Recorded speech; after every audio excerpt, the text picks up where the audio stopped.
Hey, this is Jamie from Stonemaier Games, and today I'm talking about something very close to my heart and my game design career at Stonemaier Games, and that is what I've called the 12 tenets of game design at Stonemaier Games. So I phrase that in a very specific way, and I'll try to do that throughout this conversation, and I do it on our website as well.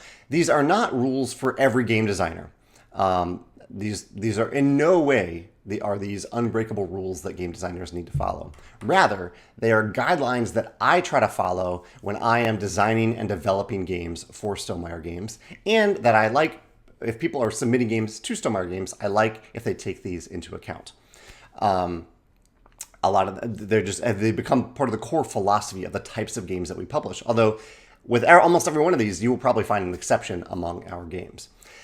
And so this list has even changed over time. Even actually, as I was compiling this list for this video, I changed one of the descriptions because I thought it needed a little bit of updating. So what I'm going to do today is go through these one by one to talk about what they are, why they're important, I think, and some examples of Stonemaier Games that use these philosophies, these tenets. Oh, and I should say, a long time ago when I originally posted these, I posted them as tenants.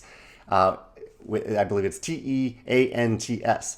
A tenant is someone who lives in a like an apartment, an apartment tenant. A tenet is like a pillar, an abstract pillar, and a principle. And so I appreciate someone, I believe her name was Julia, corrected me on this a long time ago, and I fixed it on our website. Number one is quick setup and start. And I've described this as follows. We appreciate a streamlined setup with, at most, minimal pre-game choices. So this ties into a few different things. And the examples that I might use here are Between Two Castles and Between Two Cities. Both of these games are designed for very, very easy setup. In fact, a lot of the setup in these games is done at the end of the previous game when you're putting the tiles back in the boxes. When you put the tiles back in the Between Two Cities box, that box is designed so they kind of swim around. They get shuffled in the box itself. And at the beginning of a round of Between Two Cities, you draw, I want to get this right because the two games I believe are different. I believe it's 7 tiles. It might be 9. Between Two Castles is 9. Between Two Cities is, actually they might be both be 9. But you're drawing a certain number of tiles at the beginning of the round and they're already shuffled up. Between Two Castles does use an organizer rather than having the tiles swim around. And I think they both work in different ways. It's a little bit harder to shuffle the tiles in Between Two Castles because you have to take it out of the insert. But the insert is designed in Between Two Castles so that each stack is exactly the number of tiles you should be taking. I believe it's 9 again. And so all you have to do, it's even easier just to set up the game because all you were doing is taking a reference card, a token, and then a stack of tiles where they've already determined, the box is determined for you, the insert is determined for you how many tiles you're taking. I think a streamlined setup is really, really important to help a game get to the table more often.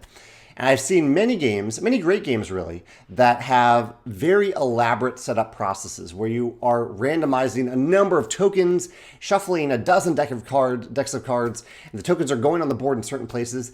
And it's fine. I think this is fine. This can work in certain games, but I'd rather get the game to the table faster rather than taking 20 to 30 minutes to set it up. And so I think sometimes you can dial back that variability a little bit. Some of the variability doesn't have as much meaning as other variability. Like shuffling a deck of cards is fine, but if you're shuffling 12 decks of cards, is that really adding to the game? Could you have combined some of those cards together and have multi-use cards instead? And also another thing that I mentioned in this is minimal pre-game choices. I think I have a video about this somewhere, but the idea where you are not asking players to make significant, meaningful decisions before the game even begins. Because many times a player might be learning the game, or they might not have played the game for a long time. And to ask them to make a crucial choice at the beginning of the game, before the game has even started, means that you have to completely onboard them into the game. You need to let them know all of the consequences for that decision. Otherwise, it's very difficult to make.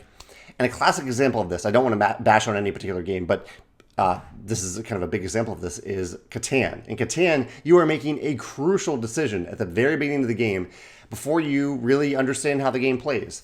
I think Catan gets away with it because a lot of people know how to play Catan. And even I haven't played Catan in years, but if I went back to it, I'd be fine just jumping into playing. I don't need to remember all the different consequences of the game at the beginning of the game. You kind of just deal with them as the game goes. But yeah, I do try to limit the number of decisions that players need to make before they even start playing. That's number one. Number two, I'll try to be faster here so I don't spend 45 minutes talking about this. But number two is the game must be intuitive to learn and retain. Those two crucial things, learn and retain. The phrase that I say here is the design of the game takes into account the accessibility and learning experience. Ideally, new players can be presented with a few core rules and start to take turns due to the presentation and order of operations. Retention is also a factor enabled by few to no rule exceptions. So this is all about how easy is it to onboard new players into the game. Are you able to explain a few core concepts and then let players start taking turns, having meaningful turns, but also without ruining their chance at being competitive in that game as they continue to understand the game more and more, as you layer on more and more rules. There are certainly games out there, many games out there, where you have to do a significant upfront teach for players to understand anything. And even in the Stonemaier Games portfolio, I think Euphoria doesn't do a great job at this. Euphoria has so many interconnected systems that it's really difficult for players to start taking turns without hearing a pretty decent rules explanation of the game. And the other side of this is also retention. I think this is something I really try to keep in mind as a designer. Not only is there a chance for any given session of a game that there will be a new player to the game, but there's also a decent chance that there will be someone who once knew the rules for the game and now they need to remember how to play. And this is, I think, super, super important because there are so many games that I've played where I play it and then I don't play it for a few months and I feel like I have to completely relearn the game. And the game doesn't really help me in terms of its interface and the rules to help me remember those things. And part of that are rule exceptions. If a game has a lot of fiddly things that aren't built into the interface for the game and a lot of exceptions that don't make sense or don't make thematic sense, then I feel like I have to completely relearn the game every time I'm going to play. And that is a huge impediment for me to get that game back to the table. Whereas if the game helps to onboard me every time I play, not just the first time, that can make the experience much better. An example, I have two examples of this in the Stonemaier Games portfolio. Libertalia and Smitten. Smitten is such a tiny little game. It's very easy to get to the table, very easy to teach, very easy to play, and it's also very short. So you can play it, lose it, win it, and play it again right away. In Libertalia, Libertalia builds the rules of the game, the round by round order into the board itself. So it's right there on the board. And in Libertalia, we really took special care, in Libertalia Wizard of Galecrest in particular, to help onboard players a little bit better than the original Libertalia. Instead of giving new player, not just any players, all players, 9 cards at the beginning of the game, we only give players 6 cards, and the same 6 cards. So one player can talk about the rules for those cards right away with all other players as they're playing. And in Libertalia, you really can take even a random turn as your first turn. And it might not work out great for you for that specific turn, but it doesn't ruin your entire experience of the game. So you can literally take a random turn in Libertalia to see how it works out, see how it plays, and then continue playing the rest of the game. Number 3 is the ability to plan ahead before taking your turn, i.e. you shouldn't have to wait for the previous player to complete their turn to be able to decide what you're doing on your turn. This is a challenging game. This is a big challenge, especially games that have high levels of interaction, or even any level of interaction. Like in Wingspan, if I'm aiming for a certain bird card that's face up, for a certain face up bird card, and you take that card, I have to reevaluate what I want to do on my turn. Do I want the card that was replaced? Do I prioritize something else in the game? So if you have any interaction in a game, this is something that can be hindered. It can make it more difficult for players to plan ahead on their turn. But I think it is still important to keep in mind from a game design perspective. If I can't think about what I want to do on my turn at all before it gets to my turn, that can significantly increase downtime and the entire length of the game. And it can make me feel like I don't need to pay attention until it comes around to my turn. It can check me out of the immersion of the game. And so I really try to design mechanisms so that you can at least plan like kind of a primary thing that you want to do on your turn and maybe a backup thing. And an example of a game that I think does this really pretty well is Charterstone. And by the way, I'm using all examples from Stonemaier Games today for this list. In Charterstone, there's basically no blocking in the game. It's a bumping worker placement game. So if your worker is on a space that I want to go to, I can still place my worker there, but I'm bumping your worker back to you. So I can completely decide in advance what I want to do on my turn because I know that nothing will be blocked. The disadvantage there that I have to consider is if you've put a worker on a certain spot, by me bumping that worker back to you, you don't have to use a retrieve turn. You save a turn, similar to Euphoria. So that bumping mechanism allows me to have complete freedom to plan ahead for my turn, but there is still an interactive choice that goes into where I decide to place a worker on my turn.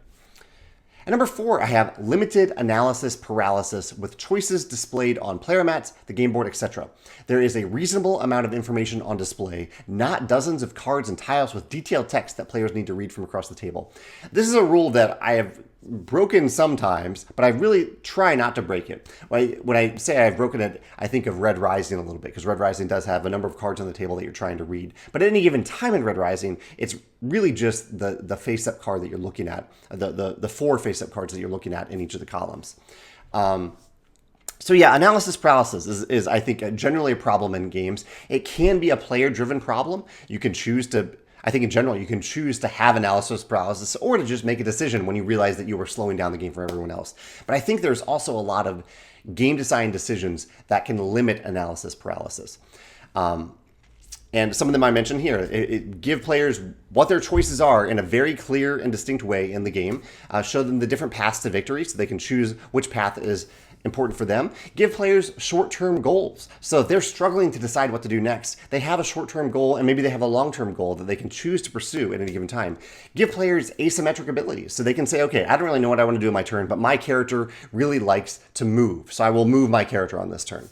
And also I talk about the amount of information on display, giving players a reasonable amount of information to consume at any given time so they don't feel overwhelmed by the amount of information out there. And part of that, like I mentioned with Red Rising, are how many face-up cards you show to players. And for this example, I wanted to mention viticulture, because one of the criticisms for viticulture, and I get this, one of the criticisms is that the cards aren't face-up. You are blind drawing from the deck when you are drawing cards.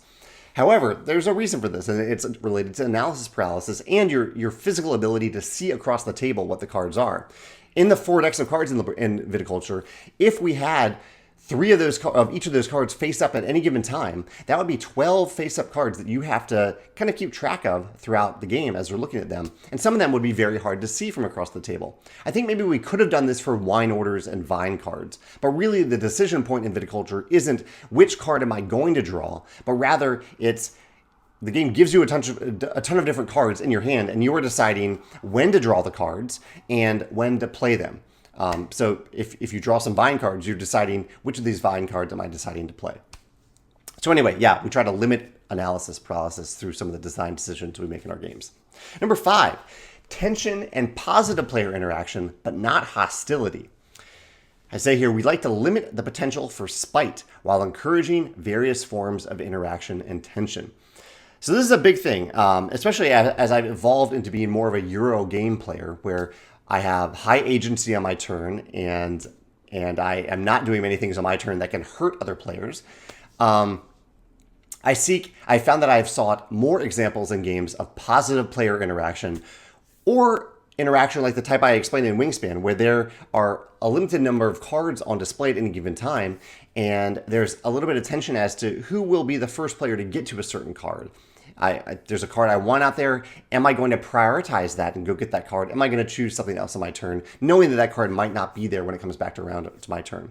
But overall, I'm trying to limit the possibility of destruction and aggression and spite in games. I don't want players to pursue those elements of games when they're playing our games. I don't want them to steal from other players, to destroy something that another player has built up and worked on. An example of our games is My Little Scythe. My Little Scythe actually leans into the idea of friendship in games. There's literally a friendship resource in the game where you can help other players through this friendship mechanism. Friendship matters in the game. I think that's really, really cool that My Little Scythe leans into this idea of friendship and positive player interaction in a game. And I would love to see more games that really go deep into positive player interaction, and that is seen as a good form of interaction in games in general. And number 6, interesting choices and strong agency, only a dose of luck. We love agency in games. So agency is having control over the decisions and outcomes. It means that players have control over their fate. Random elements are largely there for variability. If there's luck involved, players are opting into it or are at least able to make decisions based on random input. for example, instead of rolling dice to determine an outcome. So one example of this, the example I'm going to use is Euphoria, but one other example that came to mind as I was reading that is in Tapestry. In Tapestry, there are different paths you can take. And there is randomness in some of those paths. But for example, if you want full agency in Tapestry, you can go after the tech track. Because the tech track, you have face-up technology cards that you can draw and you can gain, and you can see exactly what you're getting into with those technology cards. Even within that same track, you can draw from the top card of the deck. So there's your choice. You choose from this element that you have full agency over, the face-up cards, or do you go for a random element at the top of the deck? At the same time in Tapestry, you can choose a track that involves a little bit more randomness, like the science track. The science track uses a die. So if you like that form, if you like a little bit of luck in a game, you can choose to go after the science track in Tapestry, but you don't have to. The real example I wanted to mention was Euphoria. In Euphoria, it is a game with dice as workers, and you are rolling those dice because it's fun to roll dice. However, in Euphoria, you are rolling dice as you retrieve them, not when you place them. So it is input randomness. You know what the dice are going to be. You know what the dice are. You have them in front of you. I have a 5 and a 6 in front of me, and I'm using that 5 and 6 and placing those workers on the board, rather than placing a worker on the board and then rolling a dice to see if I even get to use the action or use the benefit or what the benefit will be. So this form of input randomness I really, really like in games if you are going to have dice rolling or randomness. And number 7, rewards and forward momentum, not punishment and backwards movement.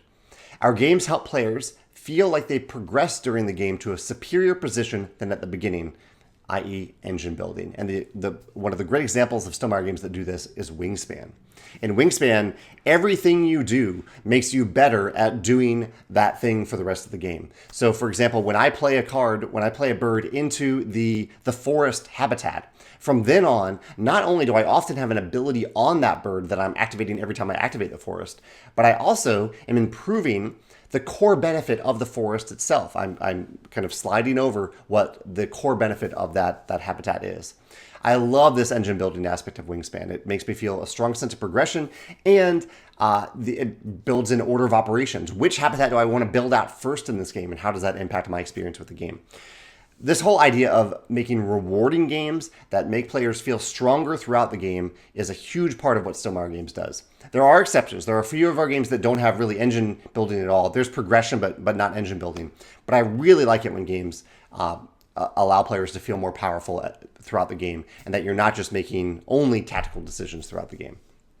Number 8, strong connection between theme and mechanisms. Mechanisms are designed around a theme to keep players immersed in the experience instead of the structure of the game constantly reminding players that they're playing a game. For example, we avoid phases and action checklists. So an example of this is Scythe. So Scythe is a game that essentially gives players a set type of actions that they can complete. There's a top row of actions that's paired with a bottom row. Top row is things like producing, moving, trading. Bottom row are things like building a structure, deploying a mech, upgrading your map. All these are built into the interface of the game itself. So your focus is on this interface that is part of the game. There's even engine building built into that player mat, instead of having it be off to the side on a little list of actions that you can take. I find that building those actions into the interface of the game itself, whether it's a mat like in Scythe, whether it's worker placement on the board itself, I find that keeps me a lot more immersed in the theme itself. Theme goes beyond that, though. Theme is also about a strong connection between how the theme and the mechanisms are combined. And really, for every game that we decide, we're constantly asking, does this make sense in terms of the theme? Does this decision make sense for the theme or the experience that we're trying to get players to have? The feeling that we want players to have when they're playing this game. Does this mechanism make sense? Or if we have a feeling or an experience, what mechanism makes sense for that theme, experience, or mechanism? So we're constantly thinking about that in games and constantly questioning it. Yeah. Number 9, the potential for dramatic, memorable moments in a game is difficult to achieve, but it's a huge plus when the game allows and encourages them to happen. And really, as I'm reading this, the example that comes to mind is Scythe, The Rise of Fenris. We designed The Rise of Fenris, an expansion for Scythe, around big, dramatic, memorable moments.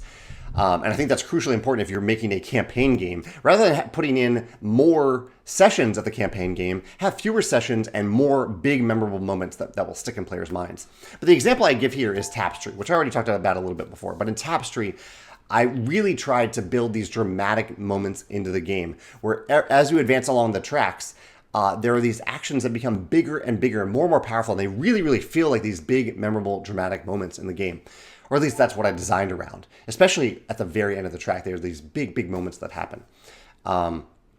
So yeah, that's what I'm aiming for here. And I almost want to build in the idea of intrinsic motivations into this idea, because I found that I really, really enjoy giving players the ability to pursue paths in the game. In fact, I'll get to this in a second. I'll come back to that one, because there is a place where I can put that. Number 10 is a distinctly tactile experience. We love games with appealing, exciting components, ideally accomplished in an eco-friendly manner. It can be as simple as the cardboard Tetris-style pieces in Patchwork, or as complex yet important as the wheels in Tzolk'in. And the example I want to give here is in Pendulum. In Pendulum, there are these hourglass components that we try to make really nice hourglasses. And we also have a few metal components in Pendulum because we want players to feel really special when they have a certain achievement and they get this big, special, beautiful metal token. We think about, and metal isn't particularly ecologically friendly, but we do make exceptions for that. We put the experience first. But yeah, I am always thinking about what is the component hook of this game, both visually and in terms of what players are picking up and touching throughout the game. Are they enjoying what they're picking up and touching and moving around, these mechs inside? Even cubes. Cubes can sometimes be a really pleasant thing to pick up and touch, but sometimes it's nice to have a custom wooden token, like in Viticulture, we have all these custom wooden tokens as buildings in the game. So I really try to focus on this tactile experience that we're having at the tabletop together. A reason where you're walking along, at a game store, at a convention, you see a game on the table and you're drawn to it immediately because of how it looks and the things that you want to pick up and touch as you're looking at that game. Number 11 is variable factors that create replayability. Talked about this a little bit earlier with variability in games, variability and luck. But the way I say it here is that you cannot play the same exact game twice, even if you try. And an example of this is Rolling Realms. So in Rolling Realms, even if you had the exact same combination of realms, which is difficult to happen, there are so many different combinations of 3 realms that can come out in Rolling Realms. Even if you had the exact same combination of realms that come out, the dice, I think the odds are astronomical that the dice would be the exact same rolls as the previous games, exact same rolls in the exact same order. And so in Rolling Realms, you are sharing this element of variability together. All players have the same exact 3 realms, and they're sharing the same dice. They're using the same numbers that pop up on those dice. All of our games are designed around this concept that you can definitely go into a game that you've played before and say, this is a strategy that I want to take. I want to prioritize this realm in Rolling Realms. I want to prioritize this track in Tapestry. But the cards that you shuffle in Tapestry are going to be different. The dice that you roll in Rolling Realms are going to be different. And so I like throwing those different puzzles at players so that they can have a goal, they can have a strategy, they can have their intrinsic motivation, the thing that they want to pursue in that game. But the game is going to throw different twists and turns at them every time they play. And last, going back to the intrinsic motivations again, multiple paths to victory. Various game subsystems are balanced through playtesting and data analysis to be equal in their ability to reach the winning criteria. I've said this in a very dry way in this passage on our website, but really this is about giving players options, different options that they can pursue that are exciting and compelling and give them a legitimate chance at winning the game. I like to give players those options, various ways that they can pursue a victory condition in the game. And Red Rising, I think, is a great example of this. In Red Rising, you start with a random hand of character cards, and you are building that same hand throughout the game. You're getting rid of some characters at the moment where it's the best time to deploy them, and you're gaining new characters to your hand so that you end up with the strongest hand at the end of the game.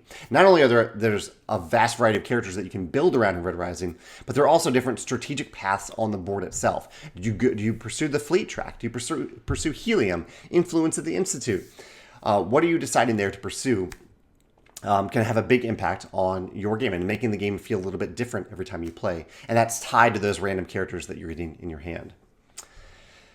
That's it. Those are the 12. I think they'll continue to change over the years in little ways, but they've stayed largely the same for a long time now, and I really like how they have manifested in our games. And I'm constantly drawn to other games from other designers and other publishers that use many of these core tenets as well. But again, that is not to say that these are the tenets for any other designer to follow. These are just the tenets that I seek to follow in the games that I design and the games that I publish.